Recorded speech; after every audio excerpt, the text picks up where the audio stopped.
Welcome to the podcast. As with every case, every trial, all the questions cannot fit into just 1 hour. Now,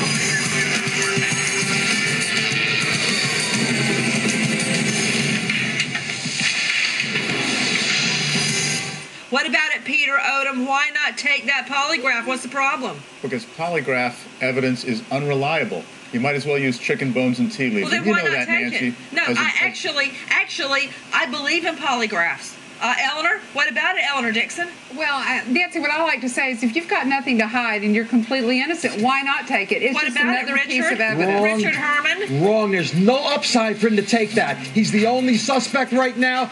There's a person of interest. He's the one they're focusing on. There's no upside for him to take it. Well, if he's innocent, what's the problem? He should not take that lie detector test. Even if he passed it, he'd still be the person of interest. Herman, he's obviously your client because he's refusing a polygraph tonight. Smart man. According to sources, he's not concerned about finding the killer. In this case, we've got to focus on the defendant and all the pieces of the puzzle that are going to go to convict this particular defendant. And if he's so innocent, take a polygraph. Tell us what you know or don't know. The bottom line to Richard Herman, even if he's responsible and if he is a member of the gang Disciples, that type of evidence likely will not come into court. The court would probably rule that touches on his reputation and is more prejudicial than probative. In other words, doesn't prove anything. Doesn't prove anything, Nancy. It's absolutely... Proves something to me.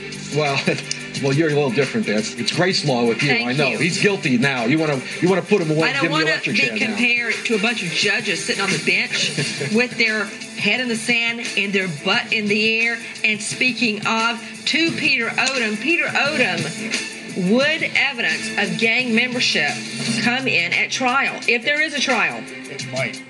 If it goes to show intent, if it goes to show identity, if the gang membership can tie him to a weapon, then gang membership might well come in. It certainly shouldn't come in to show that he's a bad person, though.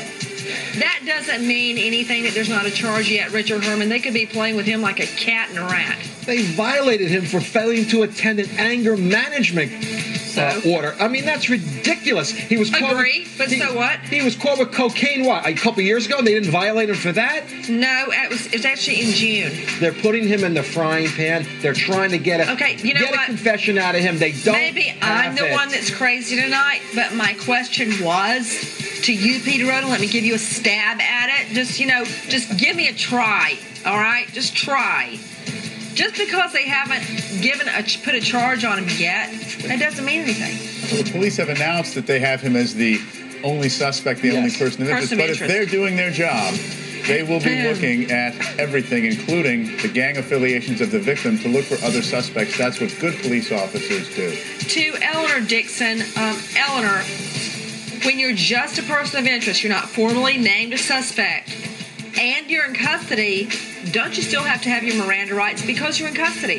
Exactly right. If they want to question you about that crime, you have to get Miranda. You've been selected to receive a free laptop computer. Make a big deal about a parole violation. Nancy, when you're on parole, you've been given a chance. You have to follow the law, and he didn't. Eleanor, I agree with both of you, all three of you. Yeah, it's a second chance, it's a lifeline, but I frankly think that you don't normally revoke just because somebody misses an anger management meeting. Plus, the guy called in and went, "Hey, I'm babysitting, I can't come." They've got him for another reason. You can put money on that.